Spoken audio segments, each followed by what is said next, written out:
할렐루야. 하나님께서 오늘도 귀한 새로운 날을 허락하셨습니다. 하루의 첫 시작 우리 찬송가 9장 하늘에 가득 찬 영광의 하나님, 우리 함께 찬송 드리도록 하겠습니다.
좋으신 은혜 하나님 감사합니다. 오늘도 귀한 새로운 날 허락하시고 또 우리에게 이렇게 찬양으로 또 기도로 말씀으로 시작할 수 있는 은혜 주심에 감사합니다. 너무나 크신 하나님, 정말 하늘에 가득 찬 영광의 하나님, 위대하신 하나님이신데 그런 하나님께서 우리의 하늘 아버지 되어 주시고 또 우리의 삶에 동행해 주시는 그런 하나님이셔서 너무나 감사합니다. 그러한 하나님의 음성 듣고자 우리가 이 자리에 있사오니 우리의 영적인 귀를 열어주시고 영적인 눈을 뜨게 하시고 하나님이 예비하신 신령한 것들로 오늘도 승리하는 복된 하루 될 수 있도록 우리 삶 가운데 역사하여 주시옵소서.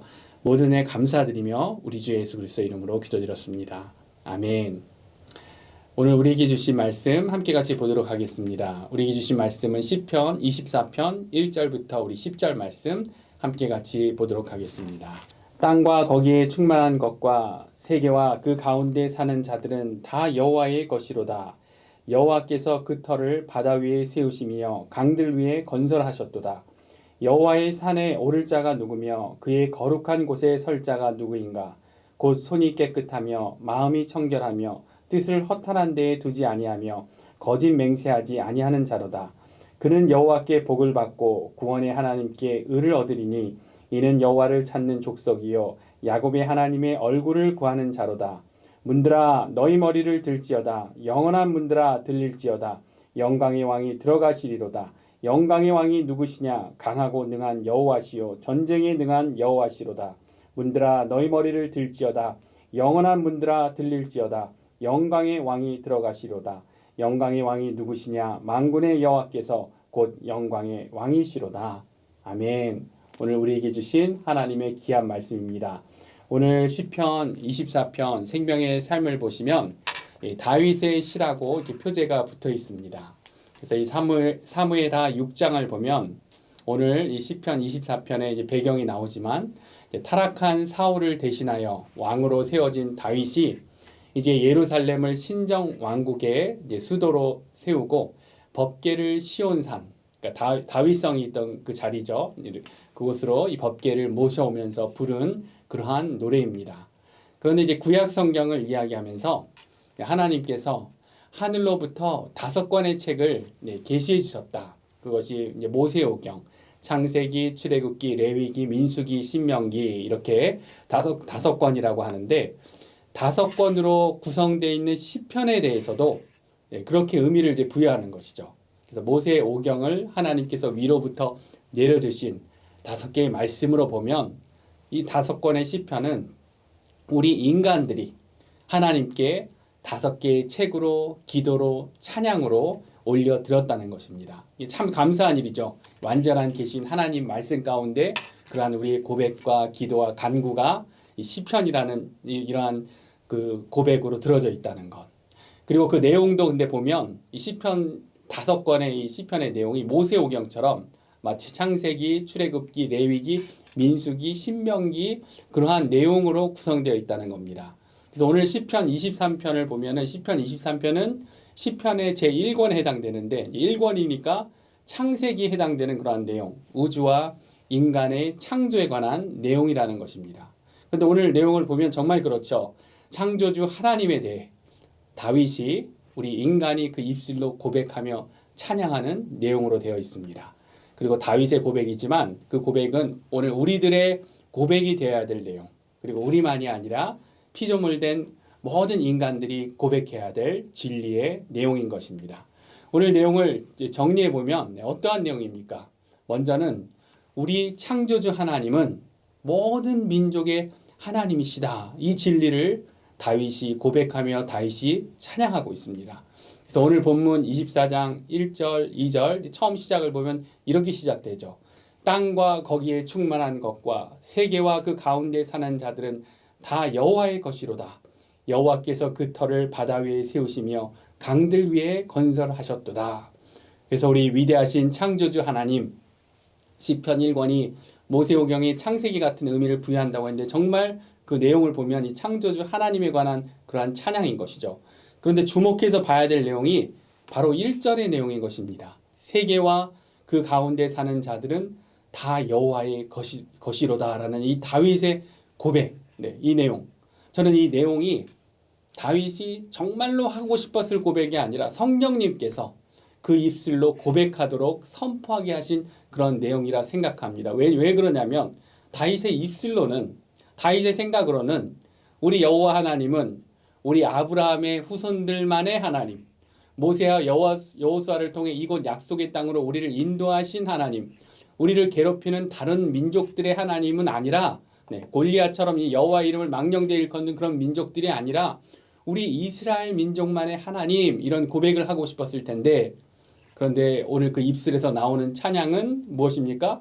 우리 창조주 하나님은 아브라함의 자손 우리들만이 아니라 땅과 거기에 충만한 것과 세계와 그 가운데 사는 자들은 다, 모두가 다 여호와의 것이로다. 이러한 고백. 그래서 이런 고백이면 블레셋 족속도 다 여호와의 것이라는 것이죠. 다윗의 시대니까 BC 1000년경, 이 고백이 이스라엘 민족만이 아니라 온 세계에 흩어져 있는 모든 민족들, 그러니까 지구 반대편 고조선 시대였던 우리 민족도, 아직 복음의 때가 오지 않았지만 우리 선조들도 다 하나님의 것이라는 그러한 선포, 그러한 고백인 것입니다. 우리 하나님 어떤 하나님이십니까? 우리 하나님은 세계와 그 가운데 사는 모든 자들의 여호와이십니다. 아멘. 이것이 참 놀라운 그런 고백인 거죠. 자민족 중심의 시대. 그렇기 때문에 성경도 당연히 유대민족 중심의 사상으로 기록될 수밖에 없었을 것인데, 그러나 하나님의 말씀은 문화를 뛰어넘는 온 누리 모든 민족들을 향한 진리가 되는 것입니다. 그래서 오늘 시편만의 내용이 아니라 하나님께서는 애굽의 노예였던 이스라엘 민족을 구원하시면서 처음부터 그렇게 말씀하셨죠. 어떤 하나님이신지, 어떠한 말씀을 하셨습니까? 출애굽기 19장 5절 6절을 읽어드리면 하나님께서 이스라엘 백성들에게 이렇게 말씀하셨습니다. 세계가 다 내게 속하였나니 너희가 내 말을 잘 듣고 내 언약을 지키면 너희는 모든 민족 중에서 내 소유가 되겠고 너희가 내게 대하여 제사장 나라가 되며 거룩한 백성이 되리라. 너는 이 말을 이스라엘 자손에게 전할지니라. 하나님께서 어떻게 말씀하십니까? 이스라엘, 아브라함의 후손들이 하는 너희들만 나의 것이다. 그것이 아니라 우리 하나님 어떻게 말씀하셨습니까? 세계가 다 내게 속하였다. 다 나의 것이다. 그렇게 말씀하시고 이스라엘 백성에게 어떤 사명을 주셨던 겁니까? 너희가 모든 민족들을 나에게로 돌아오게 하는 제사장 나라의 역할을 감당해라. 처음부터 그러한 그 사명을 주신 하나님, 모든 민족의 하나님이신 것을 우리가 알 수 있는 것입니다. 다윗의 자손 유대인의 혈통으로 오신, 우리 인간적으로 그렇게 오셨죠. 그런 우리 예수님도 보면 결코 유대 문화 가운데 유대 민족 중심에 묶여 계시지 않았던 그러한 공생애의 삶을 우리가 생각합니다. 그래서 비아 마리사라고 하는 로마의 그 도로, 많은 상인들이 지나다니는 그 길이 있는 가버나움에서 예수님께서 사신 것도 그렇고, 또 북쪽으로 한참 떨어져 있는 가이사라 빌립보에까지 제자들을 다 데리고 가서 사람들이 나를 누구라 하냐, 너희는 나를 누구라 하냐, 이 진리를 고백하게 하신 것도 그렇고, 한참 떨어진 그 장소, 그 두로와 시돈까지 방문하신 것도 그렇고, 그러니까 유대 민족에 갇혀 계신 하나님이 아니신 것을 우리가 알 수 있는 것입니다. 이방의 사도라고 하는 이 사도 바울도 로마까지 복음을 증거하는 바울을, 그런 바울을 택하신 것도 그렇고, 성경의 마지막 책 요한계시록도 보면 이단들은 주로 이제 구원받은 14만 4천을 이제 강조하는데, 성경에 보면 이스라엘 자손의 각 지파가 14만 4천이라고 그렇게 되어 있죠. 요한계시록이 강조하는 것은 이스라엘 자손 그 14만 4천만이 아니라, 요한계시록 7장 9절을 보면 이렇게 기록되어 있습니다. 이후에 내가 보니 각 나라와 족속과 백성과 방언에서 아무도 능히 셀 수 없는 큰 무리가 나와 흰옷을 입고 손에 종려가지를 들고 보좌 앞에 어린 양 앞에 서서, 어떻게 기록되어 있습니까? 각 이스라엘 민족만이 아니라 각 나라와 족속과 백성들, 아무도 능히 셀 수 없는 큰 무리를 이야기하는 것입니다. 우리 창조주 하나님은 오늘 시편의 고백처럼 모든 민족의 하나님이 되십니다. 그렇게 우리를 구원하셨고 지금 이 시간도 구원의 사역을 멈추지 않고 계신 하나님이십니다. 땅과 거기에 충만한 것과 세계와 그 가운데 사는 자들은 다 여호와의 것이로다. 이것이 우리가 기억해야 될 첫 번째 진리인 것이죠. 두 번째로 또 오늘 말씀을 통해 알 수 있는 것, 너무나 감사한 은혜는 그러한 하나님이, 그렇게 크신 창조주 하나님이, 모든 민족의 하나님 되시는 그 하나님이 우리와 함께 하기를 원하시는 하나님이시라는 것입니다. 우리 삶 가운데 함께 동행하기를 원하시는 그러한 하나님. 우리 하나님은 임마누엘 하나님이신 것입니다. 오늘 말씀을 보면 다윗이 법궤를 다윗성으로 이렇게 모셔오면서 이렇게 고백을 합니다. 24장 7절부터 10절 제가 다시 읽어드리면 문들아 너희 머리를 들지어다. 영원한 문들아 들릴지어다. 영광의 왕이 들어가시로다. 영광의 왕이 누구시냐? 강하고 능한 여호와시오 전쟁에 능한 여호와시로다. 문들아 너희 머리를 들지어다. 영원한 문들아 들릴지어다. 영광의 왕이 들어가시로다. 영광의 왕이 누구시냐? 만군의 여호와께서 곧 영광의 왕이시로다. 그래서 전쟁에 능한 여호와, 만군의 여호와, 히브리어로 여호와 체바오트 해서 이 땅에서만이 아니라 천상의 군대를 거느리시는 여호와라는 그러한 뜻입니다. 그렇기 때문에 인간에게는 두려울 수밖에 없는 그런 하나님이 될 수 있는 것이죠. 또 사무엘하 6장 이 배경을 보면 그런 것이 법궤를 건드려 가지고 그 소들이 막 날뛰니까 그거를 진정시키겠다고 법궤를 잡은 건데 그렇기 때문에 죽음을 당한 우사의 이야기가 나옵니다. 그래서 다윗이 이 법궤를 다윗성에 모셔오는 것을 두려워하고 주저하고 처음에는 이제 다른 곳으로 오베데돔 그 집으로 이제 보내는 그런 내용이 나오죠. 그리고 이렇게 두려울 수 있는 하나님, 너무나 크시고 완벽하신 거룩하신 그런 하나님이시기 때문에. 근데 그럼에도 불구하고 문들아 너희 문을 들지어다 외치며 이 다윗성으로 다시금 하나님의 법궤를 모십니다. 왜 이렇게 합니까? 왜 이렇게 하냐면 우리 하나님은 임마누엘 하나님, 우리와 함께 거하길 원하시는 하나님을 알기 때문에 그러한 것입니다. 430년간 애굽의 노예로 있던 이스라엘 민족들, 그 430년이니까 완전히 뼛속까지 노예인 거죠. 그러한 노예인 이들을 하나님의 백성, 하나님의 군대로 우리 하나님께서 회복시키시고 신의 산에서 말씀을 주시고 그리고 하신 일이 무엇입니까? 그 가운데 친히 임재하셔서 그 성소에서 불기둥과 기둥으로 인도하신 하나님이 우리 하나님이신 것입니다. 너무나 근데 완전하고 거룩하시기 때문에 죄와 함께 하실 수 없는 하나님. 그래서 신의 산에 강림하실 때도 모세에게 이렇게 부탁을 하시죠. 사람들이 호기심에 나를 보려고 오지 못하도록 해라. 내가 그들에게 돌격할까 하노라. 이런 말씀을 하십니다. 왜 그렇습니까? 너무나 거룩하시고 완전하신 하나님이기 때문에 죄를 참으실 수 없으신 것이죠. 그럼에도 불구하고 임마누엘 하나님으로 이스라엘 백성 가운데 성소에 친히 거하시며 소와 양의 피를 흘리며 속죄하며 나오도록 하신 그러한 하나님이 우리 하나님이셨습니다. 근데 오늘 다윗이 이런 고백을 합니다. 여호와의 산에 오를 자가 누구며 그의 거룩한 곳에 설 자가 누구인가? 곧 손이 깨끗하며 마음이 청결하며 뜻을 허탄한 데 두지 아니하며 거짓 맹세하지 아니하는 자로다. 그는 여호와께 복을 받고 구원의 하나님께 공의를 얻으리니 이는 여호와를 찾는 족속이요 야곱의 하나님의 얼굴을 구하는 자로다. 이런 고백을 하는데, 그런데 이 우사의 죽음을 경험했던 다윗이 이런 고백을 하면서도 본인도 완전하지 않은 것을 알기 얼마나 이것이 두려운 고백일 수가 있겠습니까? 곧 손이 깨끗하며 마음이 청결하며 뜻을 허탄한 데 두지 아니하며 거짓 맹세하지 아니하는 자.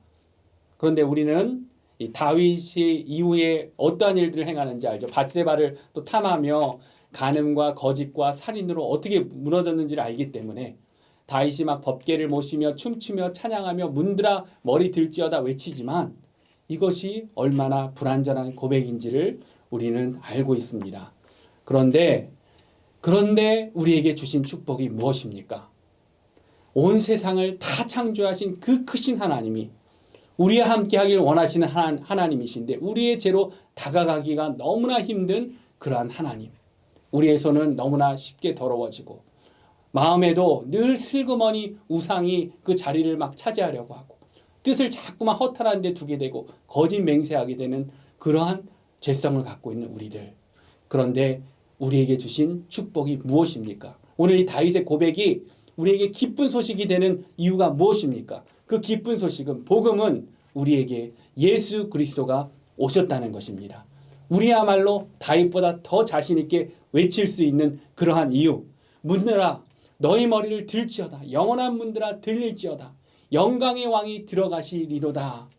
우리의 마음의 문을 활짝 열며 그러한 그 크신 하나님을 모실 수 있는 이유, 우리에게 예수 그리스도의 은혜가 있기 때문입니다.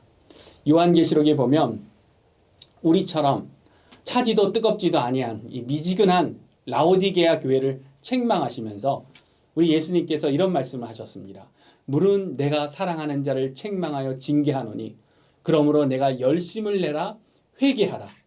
회개하라. 우리는 회개할 수 있는 그러한 특권을 받은 그러한 자들이죠. 예수님의 이름으로 회개하며 하나님께 나아갈 수 있는 그러한 자들. 그 다음에 이어지는 구절이 너무나 우리가 잘 알고 있는 중요한 구절인 것이죠. 요한계시록 3장 19절에 이어지는 3장 20절 말씀. 그것이 무엇입니까? 우리 예수님이 하신 말씀. 볼지어다 내가 문 밖에 서서 두드리노니 누구든지 내 음성을 듣고 문을 열면 내가 그에게로 들어가 그와 더불어 먹고 그는 나와 더불어 먹으리라. 네. 우리가 그 누구보다 바로 이 내용이 다윗보다 더 힘차게 문들아 그 문을 열어라 하고 외칠 수 있는 그러한 이유가 되는 것입니다. 내 마음의 문아 너희 머리를 들지어다. 영원한 문들아 들릴지어다. 영광의 왕이 들어가시리로다. 우리가 자신 있게 외칠 수 있는 것. 우리 예수님께서 우리에게 약속하신 것이기 때문입니다. 너희가 문을 열면 내가 들어가겠다. 나는 그와 더불어 먹고 그는 나와 더불어 먹는 그러한 축복을 누리게 될 것이다. 그래서 오늘 이러한 말씀 가운데 오늘 주신 이러한 메시지들을 생각하면서 우리가 어떻게 성령님께 순종하시겠습니까? 그것은 먼저 생각하고 온 세상의 주인 되신 하나님을 증거하는 것이죠. 때로는 우리 하나님은 나의 하나님, 우리들만의 하나님, 교회에만 우리 가정에만 다락방에만 있는 하나님, 그리고 세상과 하나님은 아무런 상관이 없어 보이기도 하는데 그처럼 보일 때가 있는데 그런데 오늘 말씀을 보면 그렇지 않은 것이죠. 모든 세상, 모든 민족, 우리가 살고 있는 이곳 LA 땅에 앞집, 옆집, 미국 아저씨, 미국 할아버지 다 그들도 다 모두가 다 하나님의 것, 하나님이 찾으시는 영혼이라는 것입니다. 그래서 이 진리를 잊지 말고 우리가 기회를 얻든지 못 얻든지 복음을 증거하고자 하고 그들을 축복하는 사명, 기도해주는 그러한 사명을 잊지 말아야겠습니다. 땅과 거기에 충만한 것과 세계와 그 가운데 사는 자들은 다 여호와의 것이로다. 다 하나님이 사랑하는 그리고 하나님께서 찾고 계신 잃어버린 그러한 영혼들이기 때문에 또 우리가 살고 있는 이 미국이 우리의 사랑하는 고국이 하나님의 제사장 나라의 사명을 잘 감당하도록 우리가 또 계속해서 기도하는 그러한 사명을 잘 감당해야 되겠습니다. 또한 우리가 하나 더 결단할 것, 오늘 말씀을 생각하면서 그것은 예수님과 더불어 사는 축복을 누리는 것이죠. 다윗이 문들아 너희 머리를 들지어다. 영원한 문들아 들릴지어다. 영광의 왕이 들어가시리로다. 오늘 시편을 통해 그렇게 선포하고 외치고 찬양하는데 우리야말로 복음의 시대, 우리에게 오신 예수님으로 인해 우리가 우리의 마음 문을 두드리고 계신 예수님께 마음을 열고 함께 먹고 마시는 특권과 축복을 누릴 수 있는 그러한 자들이라는 것. 우리가 이러한 사실을 잊어서는 안 되는 것입니다. 날마다 예수님의 보혈을 의지하며 회개하며 우리 마음속에 있는 우상들을 몰아내고 그리고 우리와 함께 거하기 원하시는 임마누엘 하나님, 우리와 더불어 먹기를 원하시는 그러한 예수님과 친밀감을 누리면서 세상이 줄 수 없는 그런 평안들을 누리면서 주위에 그런 평안과 은혜를 흘려보내는 것, 그것이 하나님께서 우리에게 맡기신 귀한 사명이라 생각합니다. 오늘 주신 말씀 그렇게 생각하면서 계속 더 묵상하면서 주신 은혜를 누리는 복된 하루 되시기를 우리 주 예수님의 이름으로 축원합니다. 우리 함께 같이 기도하도록 하겠습니다. 좋으신 은혜 하나님 감사합니다. 오늘 다윗의 고백, 다윗의 찬양, 시편 말씀을 통해 우리에게 오신 예수님으로 인해 이 찬양이, 이 고백이 얼마나 더 완전한 고백이 되었는지, 우리가 누리고 있는 축복이 얼마나 큰 축복인지 그 은혜를 다시금 생각하게 됩니다. 이스라엘 민족만이 아니라 모든 민족을 사랑하시고 구원하기 원하셨던 하나님, 주님 이 시간도 우리를 사랑하시고 또 우리를 통해 제사장 나라의 역할을 감당하며 하나님께로 더 많은 영혼을 인도하기 원하시는 그런 하나님, 그러한 사명을 생각하며 주신 사명 잘 감당하게 하시고 또한 다윗이 오늘 기쁘게 찬양하며 고백하는 것처럼 우리 마음문을 활짝 열고 우리와 더불어 먹고 더불어 살기 원하시는 예수님과 더 친밀한 교제를 누리며 예수님이 주시는 그러한 신령한 것들을 주위에 또 나눠줄 수 있는 그런 넉넉한 은혜를 우리 가운데 허락하여 주시옵소서. 모든 애 감사드리며 우리 주 예수 그리스도 이름으로 기도드렸습니다. 아멘. 오늘도 주신 말씀 계속해서 더 묵상하시면서 승리하시는 축복된 하루 되십시오.